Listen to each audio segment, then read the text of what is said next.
haven't got education. I haven't got work. But you're a human being. And you know what you've got? You've got in your hand the power to use your vote and to use even those few cents you get from welfare to spend them only where you want to spend them.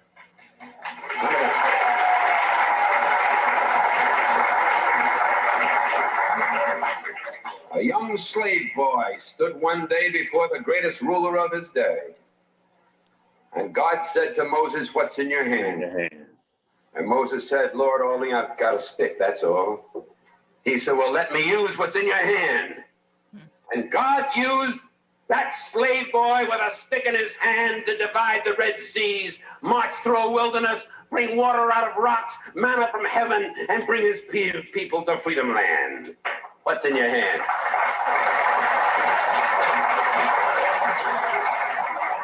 What's in your hand?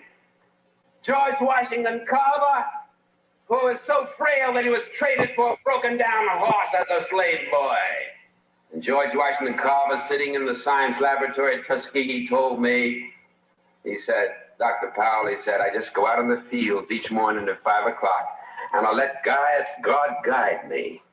And I bring back these little things and work them over my laboratory." And that man did more to revolutionize the agricultural science of peanuts and of cotton and sweet potato than any other human being in the field of agricultural science. What's in your hand? Just let God use you, that's all. What's in your hand? I've got a string in my hand, that's all, and I'm flying a kite. And way up in the heavens, lightning strikes it. And I, Benjamin Franklin, discover for the first time the possibilities of electricity with a string in my hand. What's in your hand? Little hunchback sitting in a Roman jail. I haven't got anything in my hand but an old quill pen, but God says, "Write what I tell you to write." Paul wrote, "I have run my race with patience. I've finished my course. I've kept the faith. Henceforth there's laid up in me a crown." What's in your hand, little boy? All I've got is a slingshot. These are my people, big and more numerous than we are.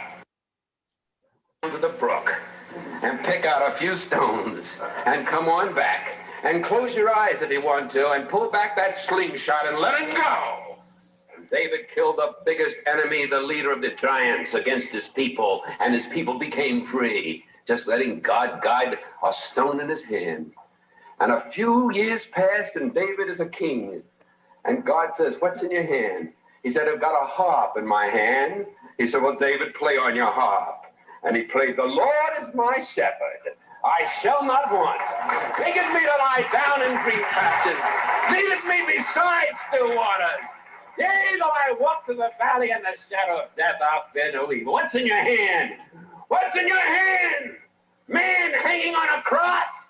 I've got 2 nails in my hand. Father, I stretch my hands to thee. No other help I know. If thou withdraws thyself from me, whither shall I go? And that man with 2 nails in his hand split history in half, BC and AD. And what's in your hand tonight, people of Cambridge? You've got God in your hand, and he'll let you win because he's on your side and one with God, always in the majority. So walk with him and talk with him and work with him and stick together and fight together. And with God's hand in your hand, the victory will be accomplished here sooner than you dreamed, sooner than you hoped, sooner than you prayed for, sooner than you imagined. Good night and God bless you. And with that said, we're going to go right to my guest. I have my guest here. That was Reverend Dr. Adam Clayton Powell Jr. giving that sermon called "What's in Your Hand," which is actually the name of my radio program, "What's in Your Hand." I'm going to go right to my guest, the author of Rise Above the Chaos, How to Keep Positive in an Unsettled World, Carolyn Gross. Good evening, Carolyn. How are you doing this evening? Oh, Rick, I'm thrilled to be with you. Boy, am I pumped up now. Yeah. What's in our hands tonight, baby? Right. That's right. That's right. That's right. So, you know, I explained to you before we started that I actually took a tumble. I went down. It wasn't a tumble, it was a dive.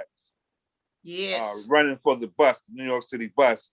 As soon as I got right where the bus was, I took the step wasn't a bit high enough, and down goes Rick. I went down. So that was sort of chaos. It kind of hit my knee, it hit Well, my that was elbow. kind of, how are you doing? How you holding up after I'm that little feeling tumble? pretty good. I'm feeling, All right. I'm pretty, I think I'm pretty strong. So I feel okay. That's the blessing. I didn't really get hurt. Right. So, I mean, I got a little scrape. I seen my elbow was scraped up. Like, wow, I haven't had one of those in a long time.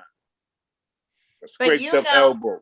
But Huh? as a former boxer, it's not how many times you go down, it's how many times you get up. That's right. And a That's lot right. of people got to be getting up these days. Mm-hmm. We got some getting up to do here in our world and in our country and our fabulous New York City. I love you, Big Apple. Mwah, mwah, mwah, mwah. Well, do you remember how we met? Why don't you tell everybody? Well, we met in the Big Apple, but do you remember? Of course I do. Okay, we met in Never. the Big Apple. We met at the book fair, Book Expo of America. That's right. It was the last day. That's right. The end. Everybody was packing up, getting ready to leave. Right. And I was kind of, going around, looking around, still checking, seeing, just hanging out, Book Expo of America. I mean, what better place in the world could you be, even though it was ending? So I'm walking around, and all the way in the back, who do I see?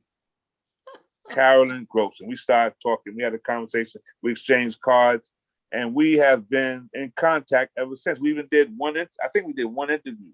Was it one? I think we've done maybe two, but you Okay. know what? That meeting, you and I, we were on the exact same plane, frequency, I don't know, vibe, because you weren't ready for the show to end. I wasn't ready for the show to end. And that show was not over until we met. That's right. And you came to my booth and you saw that I had been in the motivational field and you started motivating me, Rick. I mean, it was hysterical. After a 3-day, 4-day show, I needed a little because I'd been giving it out all weekend. But that was really special. I've never forgotten it. And I always say when it comes to chaos, because when we had a phone call, we've had lots of phone calls is what we've had. And one time on the phone, we were talking about everything that was going down during the global crisis. And and you said to me one more time, Rick Young, the motivator, you said, Carolyn, champions were born for times like these. Oh, I did say that. That's right. Wow. I know. Yeah. Whoa. Yeah, I need to hear that right about now. Yeah, I know you do. And what happens is when you are with like-minded people who see obstacles as stepping stones to awesomeness, right? We should go all the way back to my first book because, I've been talking about chaos for 22 years, darling. How do you repurpose your life under crisis? Okay. How do you redefine your life in crisis? Mm-hmm. So there are people that are going through a lot of crisis. So let me just tell you this real quick. Go. We're going to go all over the map. So after finally caught the next bus, because I let that bus go. So I finally caught the next bus. I got off the bus, went to get grab some soap. I wanted to buy some soap, my favorite soap. And there was a lady, and I've seen this lady many times before, but she was literally laying on the curb. And, she's just not very clean at all. And she said, do you have a penny? And then she says, I'm hungrier than and she said a curse word. I was like, man, like talking about chaos. Her life is way past chaos? And what do you do in a circumstance like that? Well, there's only one way out on that kind of level of chaos. And it's got to be God, and it's got to be reaching out. When you're all the way down, you got to reach out. Yeah. Yeah. She said, can I have a penny? Yeah. What you going to do with a penny? But I think that's brilliant, actually. Because I think if you ask for $1 or you ask for more than that, you're going to get a no. But if you ask for a penny, you're going to get a sure. Who can't spare a penny? Sure, you got that. So so when you're all the way down, you gotta ask for help. She was doing it, and she was asking for reasonable help. So we can use her as a metaphor. That's a great metaphor. Yeah. Yeah. So is that an example of what, that's one example. I guess there's many forms of chaos. Oh, I'm not really, the people that have that kind of life right now aren't necessarily my area of expertise. I've worked with cancer patients. I've worked with, spinal cord injuries. I've worked with just all kinds of like unexpected bad things, where things just shift, like shifting sand. Mm-hmm. And for people that have had a lot in their life, they're not used to that really hard gravel, getting thrown down. We all got thrown down this last year. Right. Right. Oh man. Wow. Yeah. Yeah. Now, could you define let me have your definition of what chaos is. Well, chaos is unexpected, unforeseen crisis that is overwhelming and unexpected. Mm-hmm. Because the funny thing is, I don't know much about this guy, but I know I've heard the name before. There's a rapper. He goes by the name of Chaos. Yeah. Why would you want to? I don't know. Do you know this? You ever heard of this rapper? His name is Chaos. I think I have heard of him because, that word just means a lot to me. I've spent a lot of time with it. And good for him. Out of chaos comes new beginning. But the beginning of chaos is never usually anybody's favorite part. Just like your fall today. Unexpected, boom. Right. Right. Wow. Yeah. What we're almost in though, Rick, is we're in so much chaos that chaos is the new norm. Wow. Wow. Wow. But then when I look and when I see your book, it says rise above chaos. Yeah. So the picture that came to me is that it's like I'm up in an airplane somewhere and I'm looking down and chaos is like down there. Yeah. And I'm up here and I'm looking at it, I'm like, hey, chaos, how you doing down there? Right. Like, is that a correct picture of what I'm seeing? Well, it's like it's the phoenix is actually sort of the back screen of the cover of the book. It's the phoenix. So the phoenix rises, and what happens is we got so many different levels of chaos hitting us right now that we kind of just have to keep rising. And every once in a while, if we can't, we got to slow down and ground and get real grateful. Get real grateful we're alive. Get real simple. Can I have a penny? Nothing fluffy. You know what I mean? Hey, can I have a phone call? Okay. Hey, can I have a hug? Do you know what I mean? Because we're missing all that stuff. We're missing all that stuff. But yeah, rising above the chaos is just like the sermon you open with. What's in your hand? What's in your hand? There are events I cannot control. What can I control? That's where I'm going to focus. Okay. I like that. I like that. That sounds like a winner. Sounds like a winner. What can I control? Yeah. Well, I mean, I think I can only control me. I can't control anyone else. I only can control me, my thoughts, my actions, my words. Am I correct on that? Well, of course, you're correct on that because, you know, as we the longer we live, the more we know we can't control other people. We can influence them. We can be good role models. We can be good influencers. Mm-hmm. But to really get them to sign on the dotted line or do exactly what we want to say, march in this direction, that we have to put again in hands bigger than ours. I think this has never been a bigger time for faith on the planet right now. Okay. Okay. So I want to ask you, there's a term that's been on my mind the last few days more than others. Okay. And the term is moment of truth. There you go. When you hear that term, moment of truth, Carolyn Growth, what becomes present for you? Moment of truth.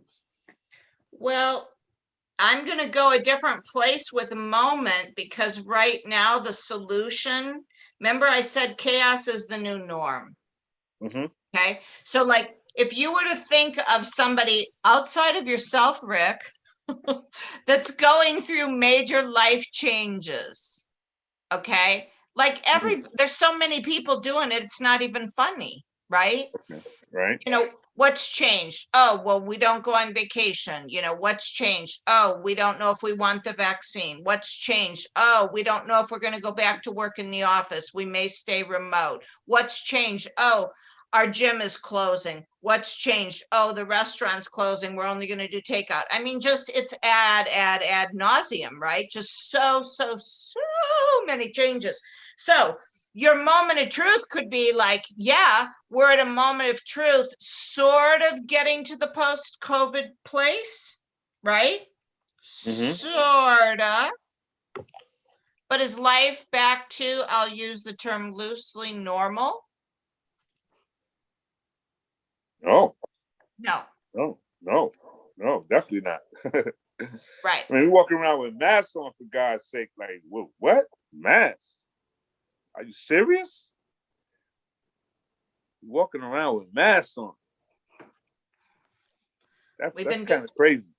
Huh? Well, the thing we have to be careful with, Rick, is you got people that want to rise above chaos. So if we take any one issue like masks or vaccines or, you know, religion, if you take any one issue and go too hard on it, then you're going to alienate some people. Do you know what I mean? And we don't want that, because what we want to do is send out a big heart of love.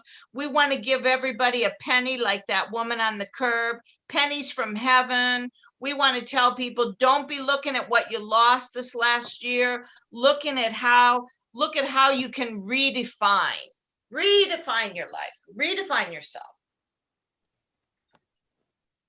What pennies from? What is pennies from heaven? What is that? Oh, you know that, isn't it? I think it was a movie way back in the day. Yeah. Wow. But you know, there's people that pick up pennies, and you know what a penny says, right? What does it say? In God we trust. Oh. So pennies from heaven, get it? Wow. Okay. Are you liking it so far? No, I'm loving it. Loving it. I'm loving it.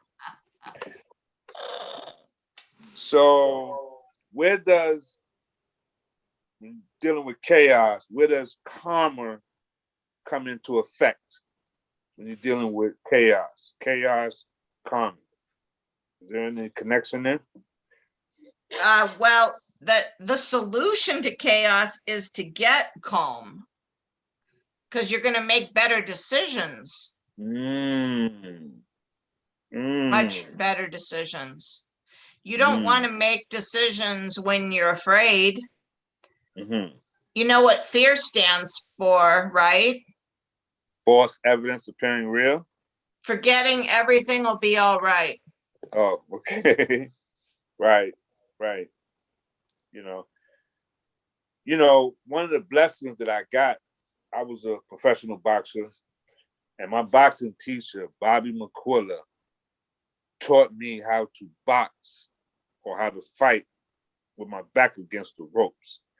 That was one of the greatest blessings he taught me, because I can remember times being on the ropes and I was at home because I had already practiced this.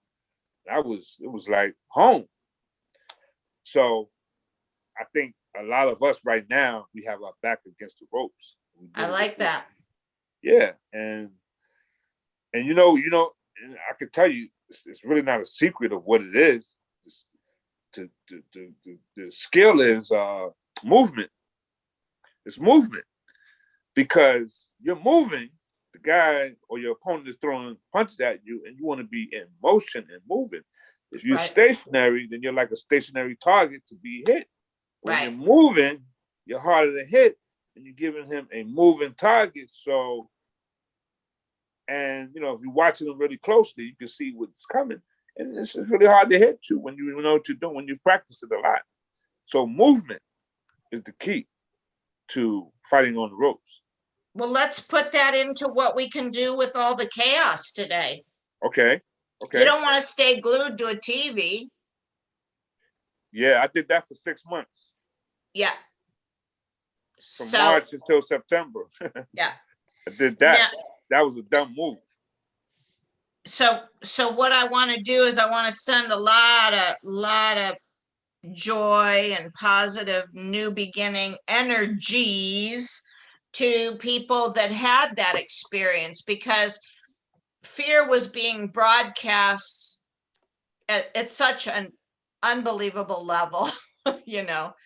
I mean, I could literally walk into somebody's house if they had the TV on a lot, and these would be friends that we had Christmas and Thanksgiving with, and they weren't even going to let us come into their house because we met to take a walk. This is about 6 months into the lockdown, and I'm like, I'm sorry, do you mind if I just run in and use the restroom? And they had one right at the door. I walked in their home, and that joyful home where we had Thanksgiving and Christmas dinners for years was like a cell, like being on the block, like there was no joy, there was no positive energy. And at that moment, I knew they had just been glued to the TV, and it had just infiltrated like the drapes, not just the air, but like everything.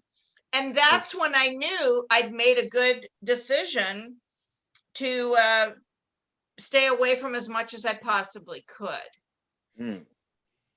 Now, I'm a cancer survivor. You're a survivor of hard knocks in life, right? Yeah, sure, yes. So the decision I made early on was I've already had my battle with death. Okay. So every day of my life now is precious. Woo.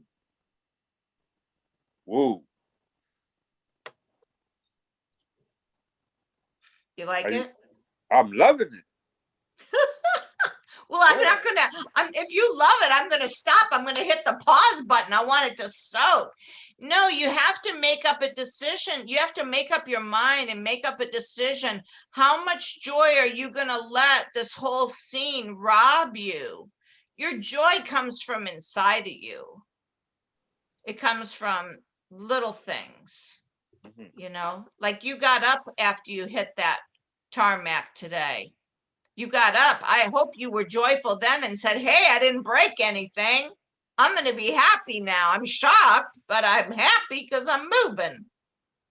I guess I was happy, but my whole thing was, okay, what did I drop? Like, that was my thinking. Like, did I drop? Because I let the bus, I could have still caught the bus. But I was like, nah, let that bus go. Let me make sure I got everything with me that I had with me. Right. Yeah. So, that's smart. That's smartness. Yeah. Yeah. Time is just gotta have your stuff. You gotta have your stuff. Mhm. But we're in a time right now that whatever we're crawling out of, whatever we're crawling out of or climbing. Well, let me just add this into the mix Let's do in it. reference to that in reference to that fall, because I don't know if this applies in any way, Try it. but there's this thing called ego, ego. Yeah. And I say that because a person like me is not supposed to be on the floor. At least that's what I think. But guess Okay. what? I was on the. Actually, I didn't even land on the ground. I landed on the grates. I don't know if you're familiar with those Oh grates. yeah. Of course I am. I Yeah. landed on a grate. Where the air comes up from underneath the Yeah, street. that's what I landed on. Yuck. I landed on Yuck. that. Huh? I mean, I, that's not fun. I landed on that. But back to my point is that I'm not supposed to be down there. So the ego was kind of coming into play a little bit too. And once I'm trying to get settled, like, okay, what's going on here? I was kind of like, the ego was kind of like a little tap the ego a little bit. Like, why, I'm not supposed to fall. Not me. So can you speak to ego? Oh my God, especially with what That, COVID did with a lot of us. Come on. People with really, I had one client that had like 10 promotion, not 10, in a 10-year period, she had like 3 huge promotions, and one of them was to become an international executive. Guess what happened to her as she was climbing the ladder of success during COVID? Her company put her in charge of all the layoffs, which was horrible. And it used to be with women that we were gonna go through, crush the glass ceiling. But what happened during COVID in some situations is they put the really hard stuff on the women, thinking they'll go over the glass cliff. I'm like, wow, we went from a glass ceiling to a glass cliff. But this executive, she really did have it happen. And they did all the layoffs, and she was just keeping herself so strong and just keeping herself so strong. And it was like unbelievable superhero. And guess what? The last person on the list to lay off was herself. Huge salary. And boom, it's all over. 10 years of climbing, and then 10 months of doing the COVID corporate layoffs tango, and she was gone. She was over. So you fell, she fell, lots of people fell. I redefined myself as well, because I said, who needs the big fancy office today if I'm not going to have people coming in, right? mm-hmm. So we've all had a little ego bruisey oozies. Yeah. When you spoke about that woman, what became present for me is that a light bulb went off, because I, Carolyn Gross, am a blessed man. I know so many,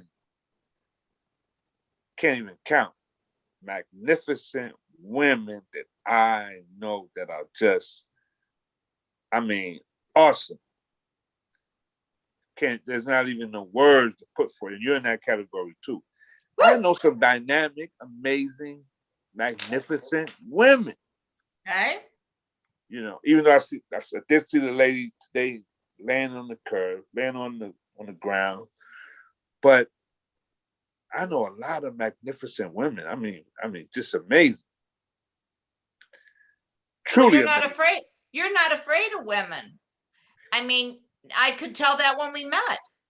And you're Okay. not afraid of powerful women. So, it's easy. This will be a shout out to the men listening. Hey guys, it's easy to know and have friends or more with magnificent women if you just let them be magnificent women and don't be threatened or try to change it.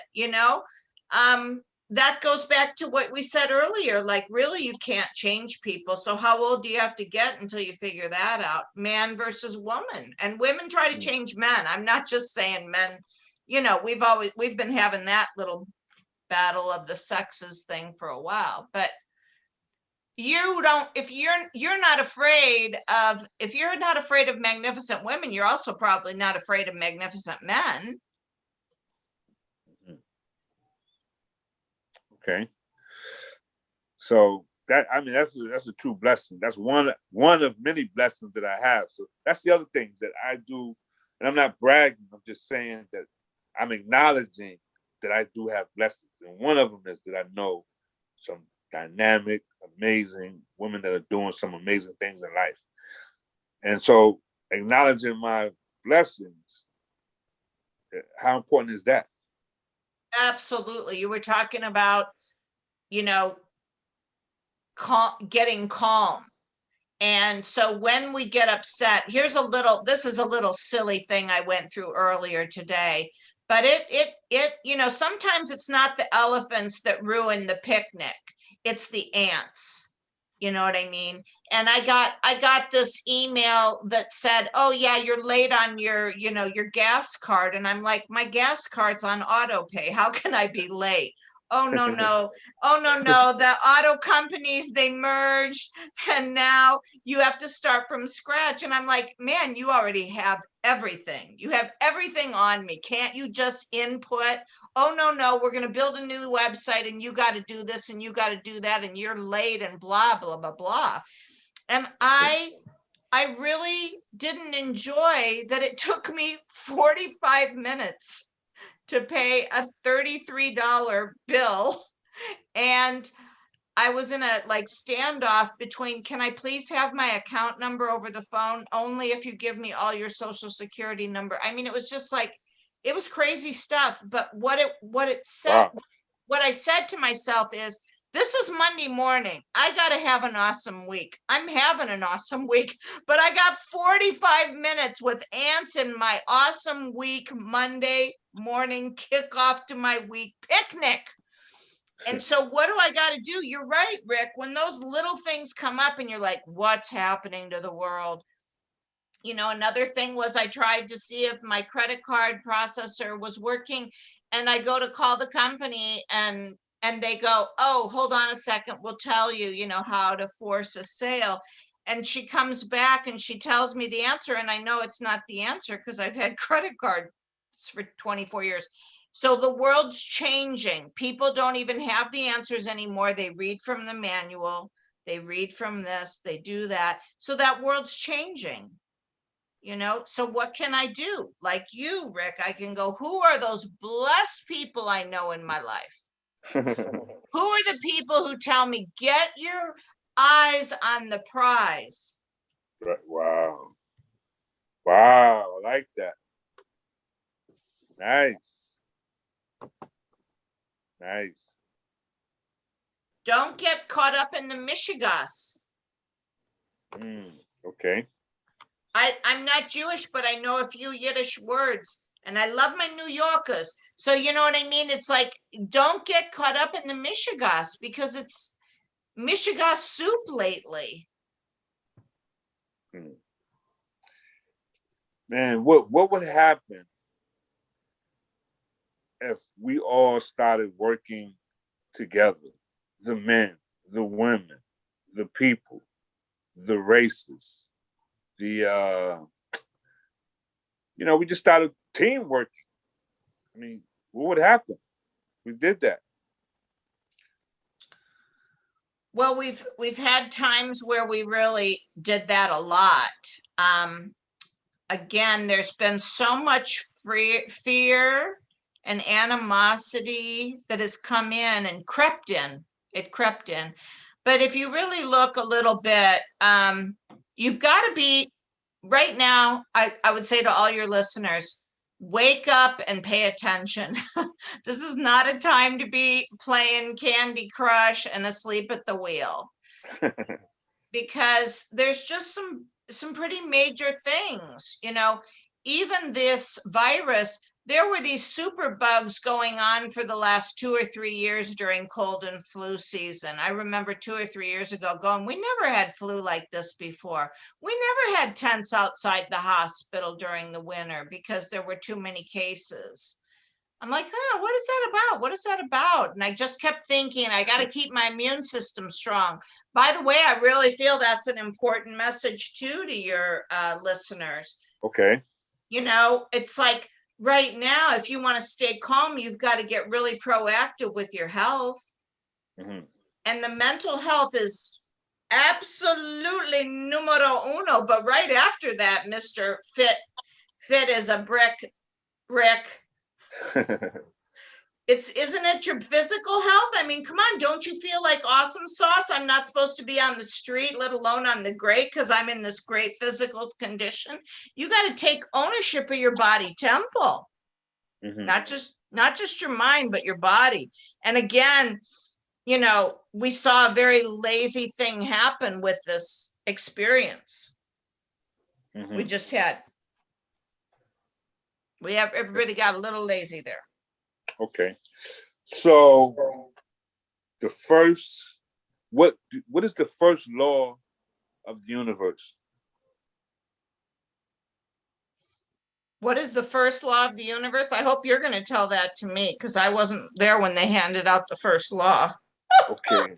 So from what I understand, when I'm thinking that the first law of the universe is order. Order. Okay. So that would mean that is that the opposite of chaos? Order? Well, get your own house in order. Mm-hmm. Mm-hmm. So I would say my next question is, how does the person get their life or their house in order? Or more order than it is? I think I don't know. I have a feeling that that's very important, Carolyn. Well, that's very important. Now you're leading up to my Rise Above the Chaos program that starts at the end of the month. All right. Nice. Yeah. Because what happened during the pandemic was I realized I've got to shift my world, redefine my life to how it's going to be. And in the process of that, I realized we have to circle our wagons with people and try to support each other as we reinvent, redefine our lives, and just get through a passage. And I've done 4 groups since June of 2020. This next one starts April 28th. And the website is riseabovethechaos.net, N-E-T. So riseabovethechaos.net. And this really is an opportunity for people to get their own house in order. Mm-hmm. And the other thing that's interesting is when you coach people, like I've coached people for 25 years. Ask me how old I was when I started coaching, Rick. How old were you when you started coaching, Carolyn? 8 years old. Wow. Tell me about that.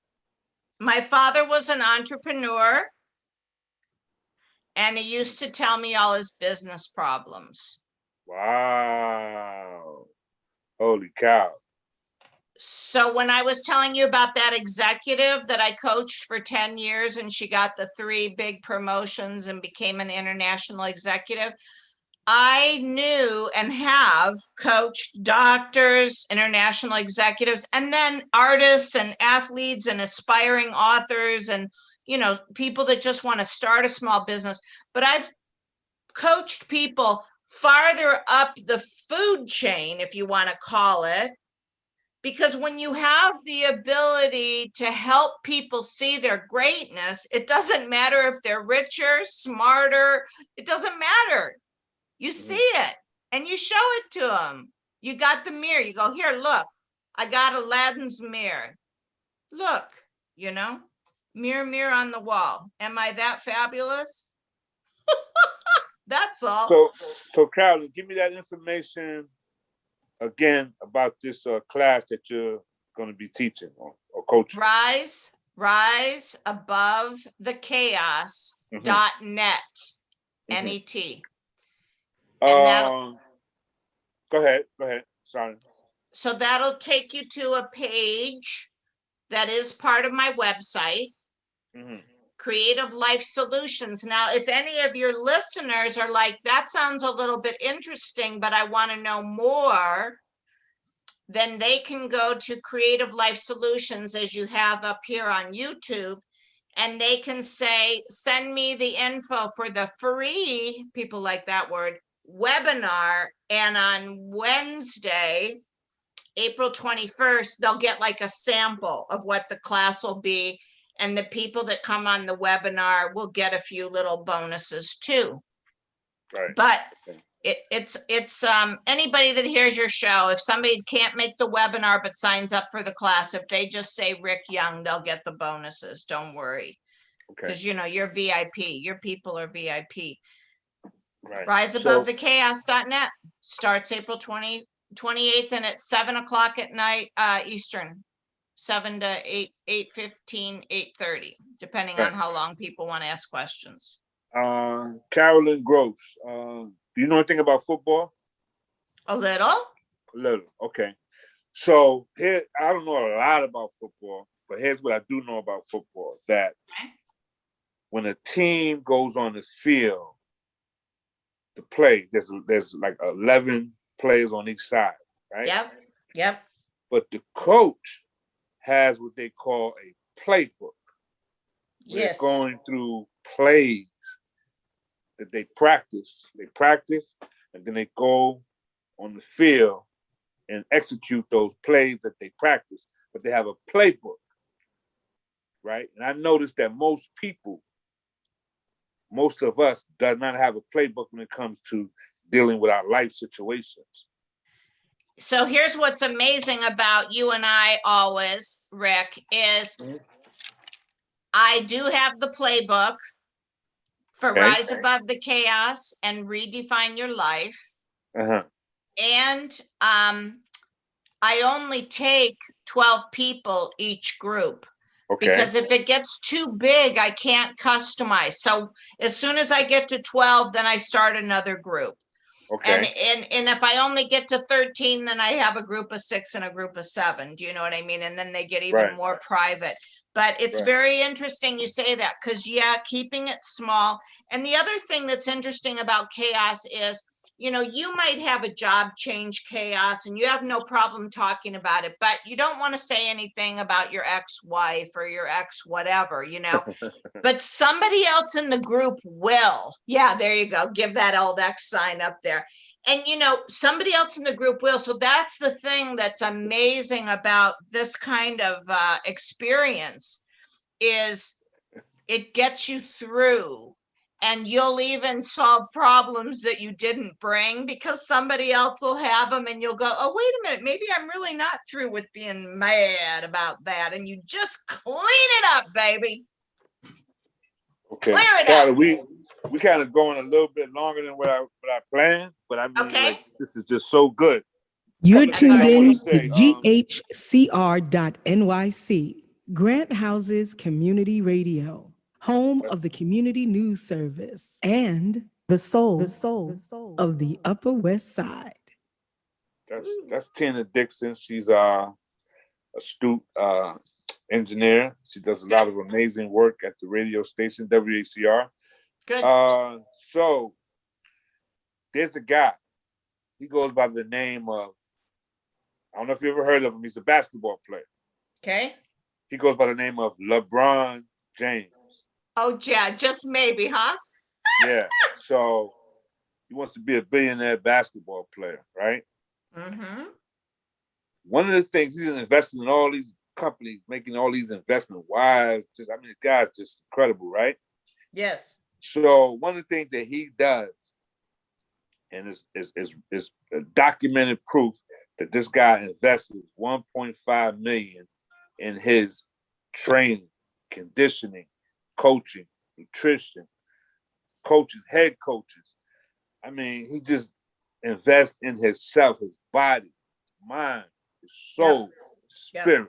1.5 million. They gonna say, well, wait a minute. He's rich. He's a basketball player. He should be investing that amount of money. But then there's other people that won't even invest a penny to improve themselves. See the difference? You might go ahead. I know I said a lot there. Go ahead. You investing in yourself is your best investment. Woo! Lord have mercy. Is it Sunday? Are we in church? Praise, hallelujah. I don't even go. I'm ready to go to church. Praise the Lord. Praise the Father. Praise him. Praise. Oh Lord, that was a nice combination there. That was Good. A knockout. All right. That was a knockout. All right. Give me that. Boom, boom. Oh wow. So continue. I just interrupted you, all interrupted, but No. That's just, I mean, it's actually kind of a boom mic drop thing. I mean, investing in yourself is the best investment. The better I know myself, the better I show myself, the better I grow myself. That's it. He's on the ropes. He's on the ropes. They coming. The blows are coming. Oh man, this is wow. I should have known how much fun this was going to be. I should have known. Now you know. So here's the other thing that I think I've been watching during the pandemic, going back to work, and I'm saying we. I'm gonna put myself in the mix too. We have these issues with behavior. Can you speak to what's going on with people and behavior? Because I think behavior is like, it's like the whole picture, like behavior. We behave ourselves to success. We behave ourselves to failure. And we behave ourselves to whatever situation we're in. Speak to that, Carolyn. Behavior. Well, I'll go more in depth than that on April the 21st and April the 28th, of course. But here, I'm going to give you something good now. Come on. You ask me, I say, I'm going to give you something good. Okay. All you got to do is change 1% a day. Okay. In 30 days, you will have improved 30% if you really give your 1% every day. Wow. So see, that's why the class is 7 weeks. Because think about that. You can do like a 50% upgrade on yourself, on your attitude, on your creativity, on your projects, on your approach to redefining. You can even make contacts. See what I'm saying? 1%. Mm-hmm. There it is. Wow. So I could become a 1%er? You can. It's like the woman with the penny. Yeah. Ooh, yeah. Full Right. circle, full circle. Yeah, woman with the penny. Wow. Okay. Don't ask too much, then you don't get overwhelmed. So we're gonna do this again. We're gonna take this interview to WHCR, to the other radio station. All right. So we're gonna do that tomorrow. Goody. But I have one final question. I don't know if it comes into play in anything that we're talking about, but let's see. Let's see what you got. It's either going to be tonight or tomorrow. Yeah. Have you ever heard of this thing called thermodynamics? And if you have, what is that? I think we'll save that for tomorrow. I like ending on 1%, baby, because that is a boom. Okay, yeah, that's a knock. That's a mic drop. Come on. Yeah. That Okay. the bell has rung. The match is over and 1% won. Yeah, because that goes Only with with, anything. right? Yeah, exactly. That goes with anything. Exercise, you're going to walk 1% more every day. You're going to eat 1% less. You're going to love 1% more. You're going to hate 1% less. Mm-hmm. Yeah, that's a mic drop. Come on. The mic drop. Carolyn Gross, I want to thank you for being here today. This has been awesome. I'm going to share this with my beautiful, amazing, these women that I have in my life. Awesome. Cousins and sisters and daughters and friends. I mean, it's just these women. It's just Carolyn, they're awesome. I'm going to be sharing this with them. Thank you, Rick. So if you receive this from me, you know I love you. That there you know. go. Ah. There you go. All right. All right. Yay. Okay. So I will talk to you. We're going to do this again tomorrow. Yep. 6 so o'clock. I see you tomorrow. 9 o'clock. And thank you. You're awesome. You are awesome. Thank Stay you for on being your one feet. of my magnificent women. Stay on your feet. All right. What's in your hand? All righty, baby. You got it. All right. Bye now. Bye-bye. Peace out. Peace. I want to thank my wonderful team, Mr. Doug Frazier, GHCR.NYC, from Grant Houses University, bringing the magic, guys. We're back. We're coming. We're going for the championship. We're going for the knockout. So thank you, Doug Frazier, and thank you for the whole team, Stu Reed, Carlton Davis. We're going to be doing some amazing work. We're going to change the world. I'll see you soon. Peace. In his hand to divide the Red Seas, march through a wilderness, bring water out of rocks, manna from heaven, and bring his people to freedom land. What's in your hand?